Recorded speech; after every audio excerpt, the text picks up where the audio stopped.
네, YCN 시청자 여러분 안녕하십니까? 정조 사기에서 길을 찾다 시간입니다. 이 시간에는 해음 후 한신에 대해서 말씀드립니다. 지난 시간에 한신에 대해서 시작을 했었는데요. 한나라 통일까지 말씀을 드렸죠. 개통 얘기도 나왔고요.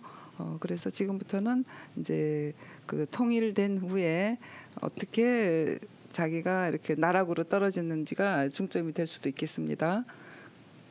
네, 선생님 시작할까요? 예. 한신은 재승박덕의 고장난명이라 그래가지고 저렇게 재주는 많고 인덕은 없는데 그래도 전쟁은 계속 승승장구했어요. 그것이 재승이 되나 봐요, 그죠? 그렇죠. 그리고 네. 자기 처신이 이제 박덕하다 해서 그렇죠. 결국은 실패한 인생이 됐다고 볼 수 있죠.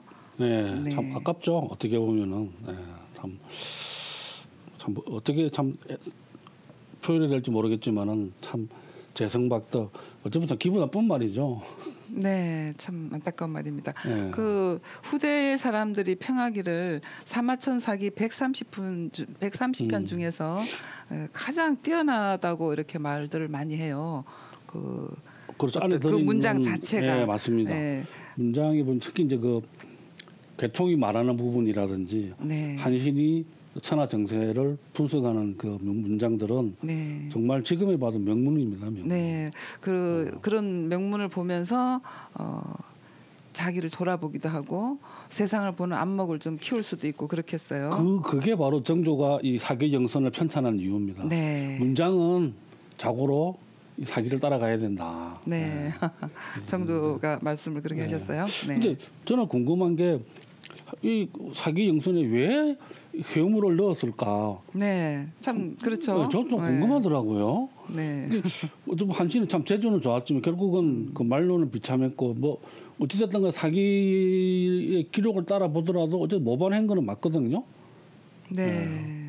사기만 놓고 보면은 사기만 놓고 보면 그렇다고 할 수 있죠. 그런데 과연 저런 사람을 우리 정조대왕이 왜 넣었을까? 네, 정조당이 넣은 것도 그렇고 저는 또 개인적으로 사마천이 그 한신이 이제 시정 잡혀서 일학 대장군으로 확 뛰어 올라가고 그다음에 그 자기의 전공으로 인해서 그 제나라 왕, 뭐 초나라 왕 이렇게 됐잖아요. 물론 그 전봉이 돼서 초나라 왕이 됐지만 제나라나 초나라는 그 시절에 굉장히 그 어떤 이미지나 뭐 이런 것이 굉장히 큰 그런 나라잖아요. 그런데 그렇게 높이 갔던 그 자기를 쓰지 않고 나중에 조금 직전에 해음 후 열전으로 그렇게 했을까? 저는 개인적으로 그게 또 궁금했어요. 근데 정조는 왜 그랬을까요? 왜 이걸 선택을 했을까요? 저도 아직까지 뭐 명쾌하게 풀리지를 않더라고요. 그래요? 네. 이게 뭐 어떤 유교의 이념에 부합한 인물도 아니고, 네. 어중간한 사람, 충신도 아니고. 근데 그래서 저는 개인적으로 생각하기에 안에 있는 그 글이 좋아가지고 글이 참고할 게 많기 때문에 고사가 참 많이 나오고 있으니까 뭐 그래서 이게 정조가 넣은 게 아닐까. 네, 사마천도 한신의 고향까지 가서 다 얘기를 현지 조사를 다 하고 하여튼 역사적으로는 이 130편 중에서 가장 뛰어나다 이렇게들 평들을 합니다. 네. 30편 중에 두 개를 딱 꼽으라면 오자서 열전하고 이 회음호 열전이거든요. 네, 하나 더 꼽으면 항우가 되고요. 항우를 하는 사람도 많더라고요. 항우는 뭐 너무 많이 알려졌어요. 직선적이라서 별로 그렇게 생각할 건 별로 없는데 오자서하고 회음호는 참 생각할 부분도 많거든요. 또 아주 비통하게 죽었어요. 비참이 아니라 비통하게 죽었어요. 하늘 품고. 인생이란 어떤 건지 생각해서는 참 두 편 다 그런 아주 좋은 글들이 많습니다. 그래서 본받을 얘기가 굉장히 많군요. 그래서 특별히 했을 수도 있겠습니다. 그런 게 아닐까 그렇게 생각하는데 참 이제 이게 다섯 나라를 이제 정벌을 하죠. 그때마다 참 신출기무란 그 당시로서는 아주 그 파격적인 점수를 들고 나오죠. 대단합니다. 그래서 제일 처음에 이제 위나라 안업전투. 이때 나오는 게 그 유명한 성동격서가 나오죠. 네, 그 암도진창 그때 얘기 아니에요? 그게 아니고 성동격서를 해가지고 성동격서의 내용인 그런 내용인데 그것이 이제 암도진창을 해가지고 나와가지고 파란 우여곡 절을 겪다가 결국 북부를 시작해서 처음 이제 위표를 갖다가 위나라하고 안업 전투로 가지고 이게 이제 그 유명한 여기를 공격할 것처럼 맨날 네. 거기서 연습하고 뭐 배 띄우라 네. 하다가 진짜 상동격사는 이쪽이고 예. 네. 하고 전혀 황당한데 예. 이걸 타고 건너갔다 그러죠. 네. 이게 이게 이제 목행부라는 건데 이 부자가 목행부입니다. 예, 이게 장군 부자인데 이 장군이라는 게 칼 쓰는 장군이 아니라 요런 이렇게 목은 좁고 밑에는 요런 그 질그릇을 장군이라 그러거든요. 그러니까 이렇게 둘이 대치를 하고 있는데 이 강이 이렇게 그러고 있는데 이쪽을 건너갈 것처럼 맨날 여기서 그 근처에서 하고 하는데 실제로는 이쪽에서 건너갔다 그러죠. 네. 참 기발한. 근데 이 목행부는 보통 사람들 볼 기회가 참 드뭅니다, 그죠? 그렇죠. 우리나라는 그냥 뗏목만 엮지. 네, 뗏목입니다. 뗏목인데 그 저렇게 이 목이 좁고 그렇다고 그러더니 이렇게 생겼군요. 네.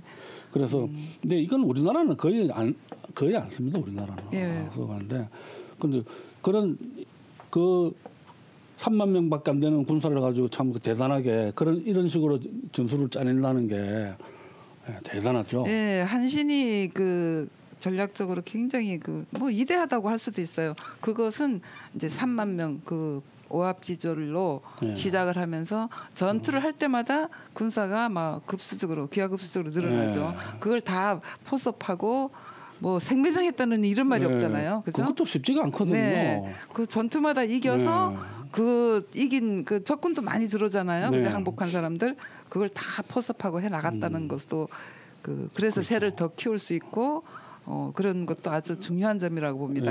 항우하고 다른 점은 또 그 점인 것 같아요. 네. 그리고 이제 정보전 아까 말씀드렸지만은 적의 장군이 누구냐 그래서 물어보고 누군가 하면 어린 놈일 뿐이구나 별거 아니다 이런 식으로 이렇게 지피지기면은 백전백승이다. 그러니까 그런 식으로 하고 그럼 이게 이제 대나라는 이 당시 대나라 왕은 실제로 이 진녀 그 유명한 그 사기에도 나오죠. 장이 진녀였죠. 네, 장이하고 진녀 처음에는 너무 친했는데 나중에 원수됐죠. 문경지교였는데 끝판에 가서는 사마천도 그러지 않습니까? 처음에 젊은 시절에는 문경지교를 맺었지만은 나중에는 서로 배신을 하고 권세 때문에 서로 그렇게 됩니다. 참된 사귐이 아니었다. 그렇게 하고 있는데 대나라는 진녀가 왕으로 있었는데 자기가 이제 가지는 못하고 대나라까지. 왜냐하면은 이 조나라를 갖다 자기가 재상이니까 도와야 되니까. 그런데 이제 그 유명한 실제로 이 한신이 중국 역사에 큰 자리를 매기는 게 이 전투죠. 이 전투. 정형 전투입니다. 이 전투죠. 그 배수의 진에서 배수의 진을 치고 전략적 그 배수진이라고 특별 명칭이 주어졌습니다. 그게 뭐 제가 보기에는 그 배수의 진이자 그러지 좋은 말로는 배수의 진이고 나쁜 말로 하면 이판사판 아닙니까? 네, 맞습니다. 나쁜 말이 아닙니다. 사실입니다. 네가 뭐 좋은 말로는 그렇지만 나쁜 말로는 네가 안 죽으려면은 열심히 싸워라. 이판사판인데 한신은 다른 건 몰라도 전술에는 심리전을 굉장히 많이 썼던 것 같아요, 그죠? 그 해화전투 때도 그랬죠. 네, 그 배수의 진에서도 거기에 대한 설명이 자세히 나오잖아요. 왜 그렇게 했는지를 그런 거 보면 근데 다른데 처시를 못한 것이 정말 이해가 안 됩니다. 네. 그래서 이제 연여 전투 다음에 정형 전투네요. 네. 여기서도 배수의 진도 그 1,000명인가 2,000명인가 2,000명입니다. 지금 2,000명이 그 조나라 누대로 들어가가지고 깃발을 꼽아버리죠. 네. 이렇게. 한나라의 붉은 깃발을 가지고 그러니까 이제 무기는 다 내려놓고 이제 여기서는 이제 강가에서는 싸우고 그 사이에 2,000명을 그 조나라가 먼저 차지한 그 높은 높은 곳에 이렇게 그 성이 있죠. 뭐 큰 성은 아니지만 참호 같은 거겠죠. 근데 거기에 보냅니다. 그래서 그 조나라의 깃발을 다 빼버리고 이 붉은기로 교체를 합니다. 그때 그때에 이제 한신은 이제 조나라 병사들을 다 빼내기 위해서 지는 척하고 그죠? 그랬었죠. 빼고 난 뒤에 이 사람이 한신이 친 게 배수의 진이고 2,000명을 보내가지고 그런 심리전을 펴고 그야말로 꼼짝없이 당하죠. 이 조나라가. 그래서 한참 싸우다 보니까 죽기 살기로 덤비는 데는 당할 수가 없어서 이제 물러나는데 뒤돌아보니 자기네 그 진영에는 세상에 빨간 깃발이 한나라 깃발이 쫙 2,000개면 다 둘러싼 거죠. 그러니 이제 조나라 측에서는 착각을 하게 됩니다. 당황을 해가지고 그 정예병이었을 거 아니에요, 저기는 그죠? 그렇죠. 그런데 그 오합지졸들한테 지게 됩니다. 그러니까 아주 유명한 전투죠. 네. 이 전투로 이제 한신이 중국 역사에 확실하게 각인이 딱 되죠. 네. 그 다음에 이제 이 여세를 몰아가지고 이제 제나라로 네, 조나라를 멸망시키고 한 방에 멸망시켰다고 합니다. 네.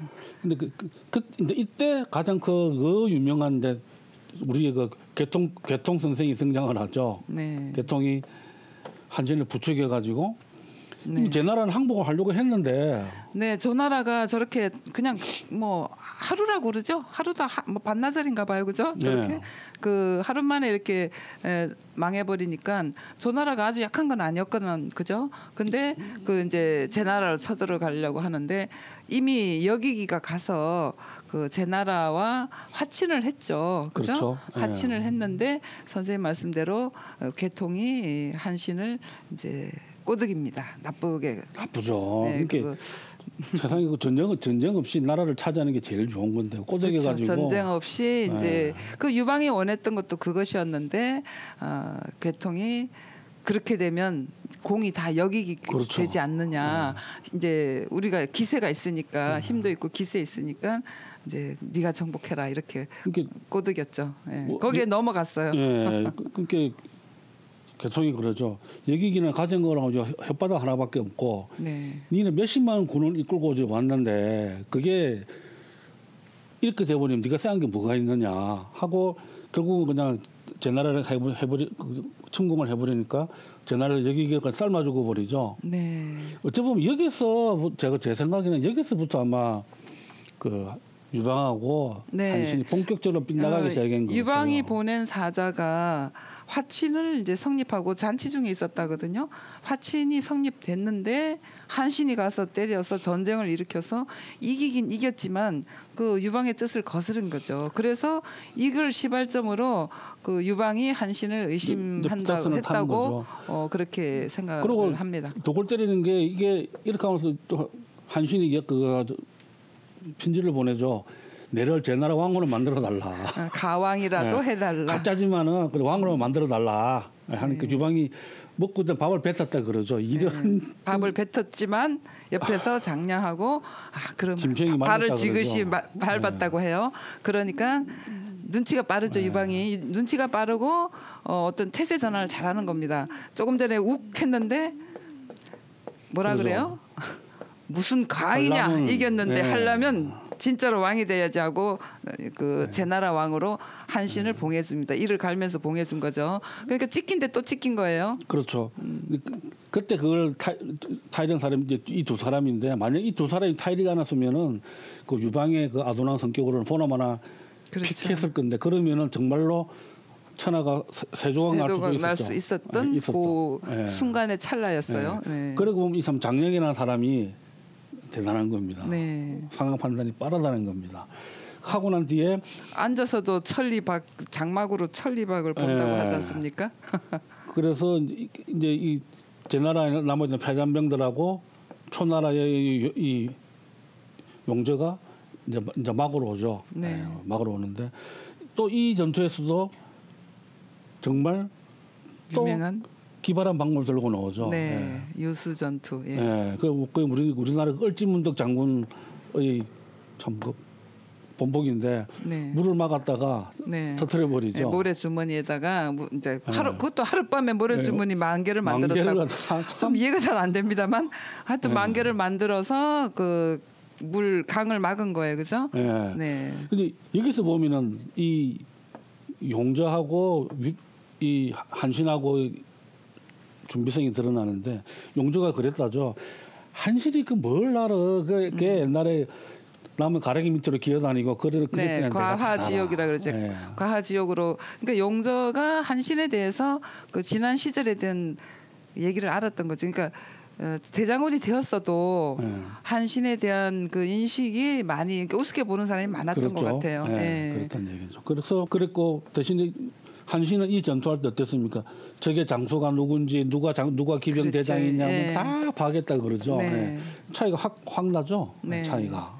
용전은 들여다댄 사람도 새로운 인식을 못하고 자기가 알고 있던 지식만 사용한 거죠. 어떻게 보면 이 용전한 사람은 항우의 진짜 오른팔이거든요. 네, 항우의 가장 믿는 이 당시에 가장 항우가 믿었던 사람이 이 용전한 사람하고 종림회. 종림회 둘밖에 이 두 사람을 제일 신뢰를 했었는데 용저가 죽어버리자 항우도 엄청난 충격에 빠지죠. 20만을 끌고 가서 죽었잖아요. 그러니까 전세가 완전히 급격하게 기울게 되죠. 그렇죠. 그래서 오죽했으면은 항우도 사신을 보내죠. 무섭을 보내죠. 한신한테 보냅니다. 사자를 보내서 천하를 삼분하자.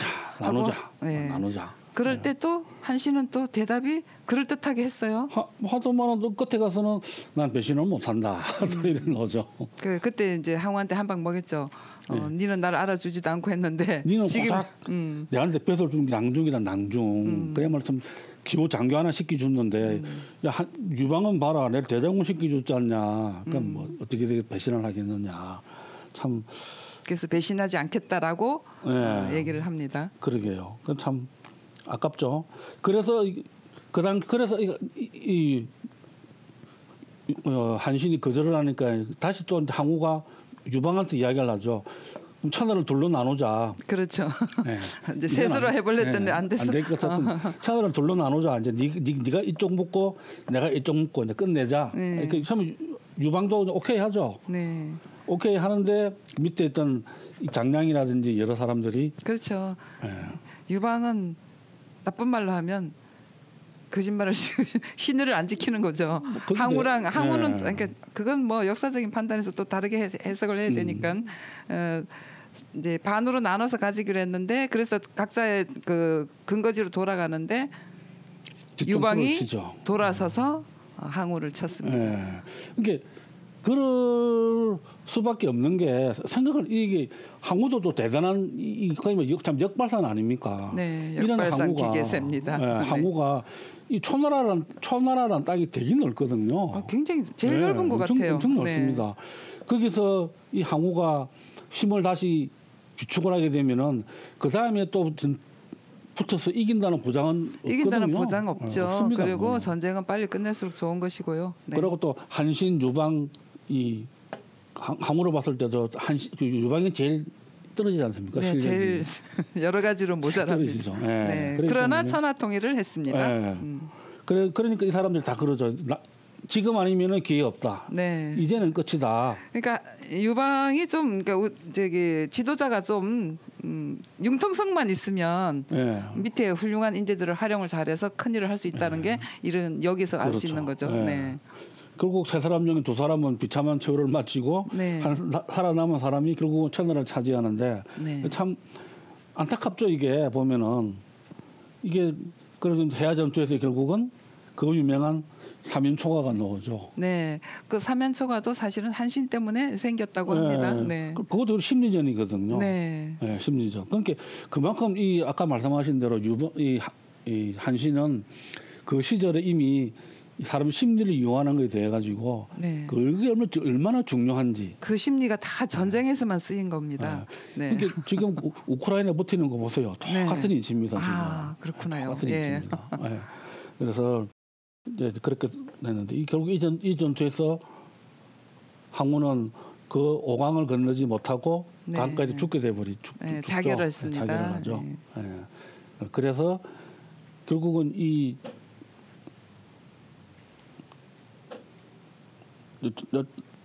천하 통일을 하게 되죠. 천하 통일을 하게 되고. 근데 참 이게 제나라 왕이 있었는데 실제로 이 당시에는 이미 그 제나라 왕이지만은 이 군령권은 이미 유방이 다 가지고 있었다는 겁니다. 유방이 한 번씩 그 한신한테 가서 처더러 갔든 뭐 어쨌든 간에 가서 군사권을 한 번씩 몇 번 뺏었어요. 그죠? 그런데 한신은 또 유방한테 군사권을 그냥 졸지에 뺏기는 것에 대해서 별로 뭐 이의가 없었어요. 다른 말들이 그 이상하죠. 참 그 사기는 그렇게 나와 있죠. 뭐 한신하고 장량이 잠을 자고 있는데 유방이 전투에서 폐해가 와가지고 격사에 달밤 자고 아침 새벽에 돌아가지고 그것도 한나라 사신이라고 들어와가지고 네, 속이고 들어와서 네, 그냥 장군의 그 부주를 다 훔쳐가서 다시 배치를 했다고. 네, 군사를 빼갔습니다. 꼴피타면 빼갑니다. 한신은 많이 뺏겼습니다. 네. 왕이 할 짓은 아니죠. 유방은 그때는 그냥 오로지 이기만 해야 되고 뭐 어떤 그런 유교적인 입장은 별로 유교를 우습게 봤잖아요. 네, 그래서 그런 입장은 별로 친하지 않았습니다. 네. 네. 그래서 어쨌든 간에 중국 통일하고 난 뒤에는 제나라 왕에서 초나라 왕으로 바꿔버리죠. 네. 다시 더 넓은 땅으로 갔지만 사실은 더 위치가 격화된 겁니다. 이 초나라는 땅은 넓은데 이게 습지가 많고 네, 무더운 지역입니다. 못 쓰는 땅이 네, 많죠. 네. 바닷가 면에 너무 더운 곳이에요. 네. 그래서 참 그리고 이 초나라라는 나라는 그렇게 만만한 나라가 아닙니다. 이게 보시면은 나중에 유서도 깊고요. 네, 네. 유서 깊고 그다음에 삼국시대도 보면 이 초나라 출신들이 많이 등장을 하거든요. 네. 그래서 한나라 초기에 보면은 초나라 출신들은 그렇게 크게 중용이 안 됩니다. 이게 네. 그런 땅인데 글로 보내버리죠. 한마디로 다스리기가 쉽지 않은 땅이죠. 네. 항우를 죽게 만드는 사람이 그 항우의 땅으로 간 겁니다. 그거부터 벌써 이미 유방이 그때 이미 그래서 이제 더 큰 나라로 뭐 이렇게 갔다고 하지만 성도 더 많잖아요. 그렇죠. 그러나 실제 내용은 한신을 이제 고립시키고 최소한 죽이려고 안 했어도 고립시키고 이제 왕따시키려고 보낸 거죠. 네. 그리고 제 나라가 있던 그 땅에는 이제 진희라는 사람 파견을 하게 되죠. 네, 진희. 예. 나중에 이제 같이 이제 영모했다고 나오죠. 하게 되지만은 그 이처럼 유방은 한신은 이렇게 겉으로는 전봉이지만은 실질적으로는 힘을 잃었다는 겁니다. 네, 그렇죠. 처지가 나빠지게 되죠. 네. 또 하고 난 뒤에 또 누가 또 옆에서 좀 고자질을 하죠. 또 반란을 일으키려고 했다. 왜 초나라 땅을 갖다 돌아다니고 할 때 당연히 자기 나라 자기 땅이 아니니까 자기가 왕이지만 불안하니까 이 군사를 거느리고 다녔는데 그걸 보고 누가 또 이야기를 그렇죠. 했죠. 말하자면 경호원을 데리고 다녔는데 그러니까 한신이 얼마나 인덕이 없는지 알 수 있죠. 그 밑에 사람이 또 고발한 거죠. 그렇죠. 그래서 이게 군사를 데리고 모반을 하려고 한다. 이렇게 해가지고 또 이제 그것도 좀 황당한 게 또 오라니 또 갑니다. 또 오라 그러니까. 네. 오라고 그러니까 또 갑니다. 가니까 유방이 딱 묶어가지고 고발이 들었다 이러면서 묶어서 그러니까 해음으로 강등시키죠. 한신 난 모반을 하지 않았다 하니까 누가 네 보고 모반했다 그랬냐. 그렇게 하면서 왕에서 솔직히 후로 강등을 시켜버리죠.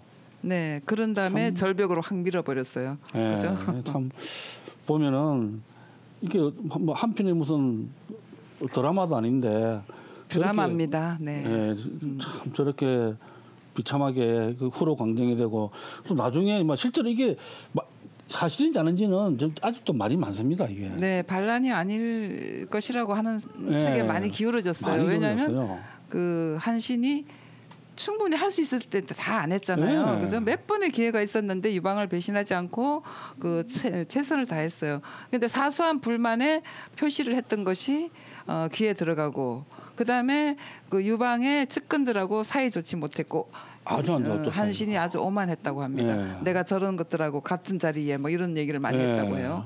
네, 그래서 인격적으로 뭐 똑똑한 사람들이 많아서 불평 불만을 많이 사고 같이 지내지를 못하는 거죠. 그래서 결국은 여자한테 죽는 겁니다. 그 뛰어난 전쟁의 달인이 여자한테 죽었어요. 이것도 그렇죠? 저는 참 이해가 안 가요. 이렇게 하거나 하는 게 하늘의 뜻이 아니고 무엇이 이거는 제가 보기에는 과연 이 정도 되는 사람이 죽으면서 하늘의 뜻이다 이랬을까 이렇게 큰 공을 세우고 그 사마천이 엄청 열심히 조사하고 문장도 아주 뛰어나지만 전체적인 맥락에서는 석연치 않은 점이 몇 군데 많죠. 있습니다. 네, 시청자 여러분 어떠셨습니까? 한신의 이야기는 실제로 굉장히 많죠. 에피소드가 너무너무 많은데 저희가 2시간에 다 하지 못했습니다. 다음 시간에 다시 더 하도록 하겠습니다. 선생님 수고하셨습니다. 감사합니다.